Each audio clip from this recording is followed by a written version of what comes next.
Space Center and take a look at Challenger sitting on the pad. 10, 9, 8, 7, 6.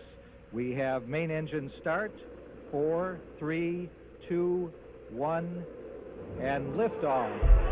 Liftoff of the 25th Space Shuttle mission, and it has cleared the tower. Engines at 65%, 3 engines running normally, 3 good fuel cells, 3 good APUs, velocity 2,257 feet per second, altitude 4.3 nautical miles, downrange distance 3 nautical miles, 1 minute 15 seconds, velocity 2,900 feet per second, altitude 9 nautical miles, downrange distance 7 nautical miles. Flight controllers here looking very carefully at the situation. Obviously a major malfunction.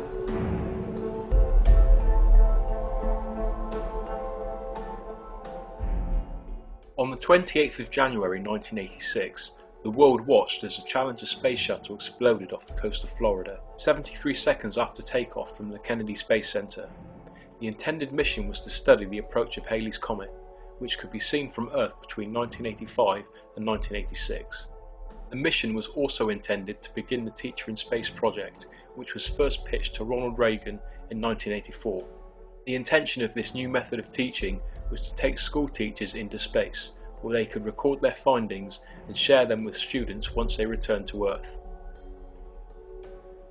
Krista McAuliffe was one of the 7 crew members of the Challenger and was meant to be the project's first participant. McAuliffe and 6 other members, Dick Scobie, Michael J. Smith, Ronald McNair, Ellison Onizuka, Judith Resnick and Gregory Jarvis were all reported to have died that day, and of course they would have. The whole world saw, or at least would have heard, of the shuttle exploding in dramatic fashion. Now the explosion was said to be caused by the erosion of the O-ring seals of the rocket boosters due to the unusually cold weather. These eventually disintegrated after takeoff and led to the explosion.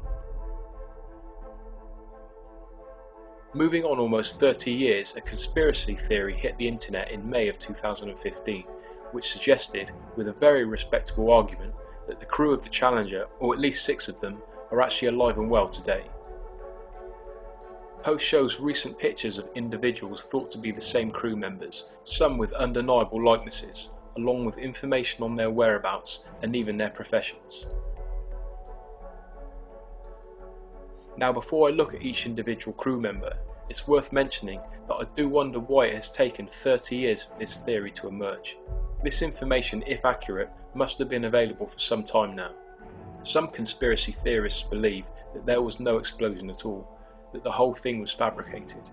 The same people would say that the moon landing, only 3 years before the space shuttle program began, was an elaborate hoax too.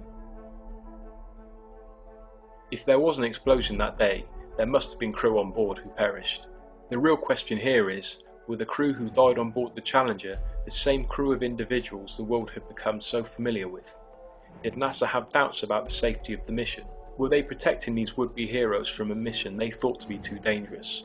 And if the mission was a success, would they be heralded as heroes who weren't even there, having their roles played by a less important, disposable crew? These are all additional questions that came to me whilst wondering why NASA would want to cover up this case, if indeed they did. For now though, let's look at the alleged crew members. Francis Richard Scobie, or Dick Scobie, was commander of the ill-fated Challenger. He was a celebrated combat aviator during the Vietnam War, after which he was awarded the Distinguished Flying Cross, an award given in the US for heroism and extraordinary achievement during times of war. He also gained many other accolades over the years. His part in the 2015 conspiracy theory is supported by a photo of a man by the name of Richard Scobie, a chief executive working for a Chicago-based advertising agency called Cows in Trees. Looking at this image, there is no doubting the likeness, but it's worth mentioning that the likeness on the photos which appear on the agency's website are less apparent. Was the image that the conspiracy theory relied on manipulated? Possibly, but 30 years have passed and it's reasonable enough to think that it could be him. Michael J. Smith was named as pilot for the Challenger mission. In 1963 he graduated from Beaufort High School in South Carolina with a Bachelor of Science degree and went on to achieve a Master's in Aeronautical Engineering in 1968. He flew during the Vietnam War and was said to have flown 28 different types of civilian and military aircraft, logging 4,867 hours of flying time before joining NASA. His part in the 2015 conspiracy theory is supported by a photo of a University of Wisconsin professor by the same name. Now, according to the university's website, this man does exist, and there is no doubting the staggering likeness in the two photos, albeit 30 years apart. In fact, out of all of the supporting conspiracy photos, Michael J. Smith of Wisconsin holds the strongest likeness to his 1986 would-be doppelganger. In fact, the Michael J. Smith at the University of Wisconsin is thought to have been born in the same year as the astronaut. Another unbelievable coincidence, or just further proof that he is in fact the astronaut in question. Incredibly, 2 of the 6 crew members thought to be alive today are accused of lying about being their twin siblings.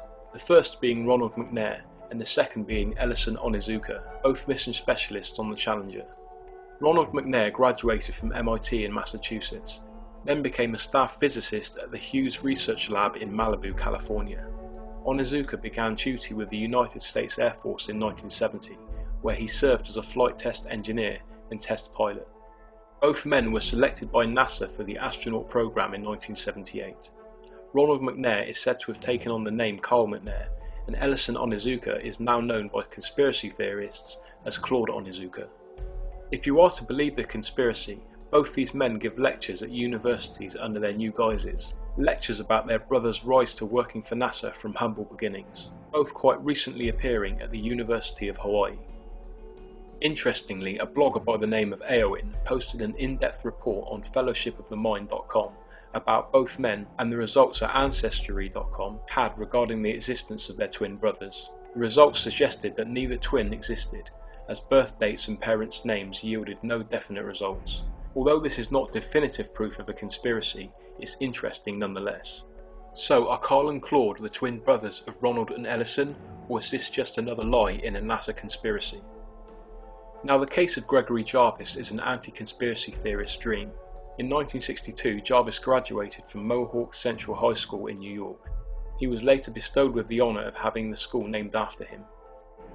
He received a bachelor's degree in electrical engineering from the State University of New York in 1967, and a master's degree in the same discipline from Northeastern University in 1969. Jarvis joined the United States Air Force the same year and served until 1973. Snopes.com believes that there are no doppelganger images for Jarvis, simply because the theorists couldn't find anyone with the same name and likeness as the payload specialists. Could this be the case? If the theory is correct, maybe Jarvis disappeared into obscurity, or maybe, just maybe, he was on the Challenger at the time of the disaster, a less important, disposable pawn in NASA's game. Resnick was a graduate of Firestone High School in 1966, and in 1970 received a bachelor's degree in electrical engineering from Carnegie Mellon University in Pittsburgh. In 1977 she earned a PhD in electrical engineering at the University of Maryland. Soon after that, Resnick was employed by RCA as a design engineer, and later worked with various NASA projects contracted to the company. Now, there is a lot of information on a Judith Resnick, who is a law professor at Yale University, along with information on her years as a scholar studying at the New York University during the mid-1970s, as well as her work as an author. But at that very same time, Judith Resnick of NASA was thought to be 250 miles away in Maryland, going through a divorce, but soon to achieve a PhD from the state's university. In 1980, Professor Resnick joined the faculty of the Southern California Law School. It's said she remained in California for the next 17 years, which would place her in California during the time of the Challenger disaster. But the plot thickens. According to VeteransToday.com, following his daughter's supposed death, Marvin Resnick, father of NASA's Judith Resnick, moved to California from Ohio and collected $2 million from the manufacturer of the Challenger's O-rings, failure of which had been determined by NASA as the cause of his daughter's death. If this is the same Judith Resnick who worked for NASA, could this background information on her academic years be fabricated? If the conspiracy theory is fact, then maybe her now wealthy father moved to California to be with her. Again, as with all these cases mentioned here, the accompanying photo does look like it could be the very same person 30 years on. In 1970, Krista McAuliffe received her bachelor's degree in education and history from Framingham State College in Massachusetts, and then a master's in educational supervision and administration in 1978. She took a teaching position at Concord High School in New Hampshire in 1983. In 1985 she was selected to participate in the NASA Teacher in Space project and, as mentioned before, was scheduled to become the first teacher in space. Next to Gregory Jarvis, I think the case of Christa McAuliffe is probably the most difficult for conspiracy theories to argue, as the accompanying photo's likeness is vague. However, there is a Sharon McAuliffe in Alberta, Canada, a professor at Syracuse Law whose academic years are stated as being spent at the universities of Notre Dame and Syracuse. These alleged academic years place her well clear of the Massachusetts-based McAuliffe, but it doesn't mean that the information wasn't fabricated. The strongest argument here is that NASA's Christa McAuliffe's birth name was Sharon Christa. Again, it seems unusual that there is another person, again in a high-end profession, who holds an arguable likeness and goes by an uncannily similar name to the one NASA's McAuliffe was given at birth. Whether you are a non-believer, a skeptic, or full-blown conspiracy theorist, there is no doubting that 6 of the 7 cases are unusual. Let's look at the facts. 2 of the said crew members are said to have twins. This alone is unlikely. 2 of them have identical names, and another 2 have extremely similar names to people still living today. On top of that, they all hold lucrative professions, as you'd expect of former NASA employees.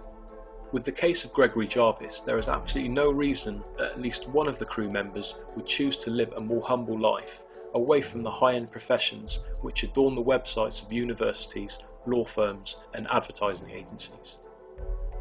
After all my research, I personally think there was a cover-up. The fact that NASA's reputation has been tarnished for years amidst a series of cover-ups has a lot to do with that.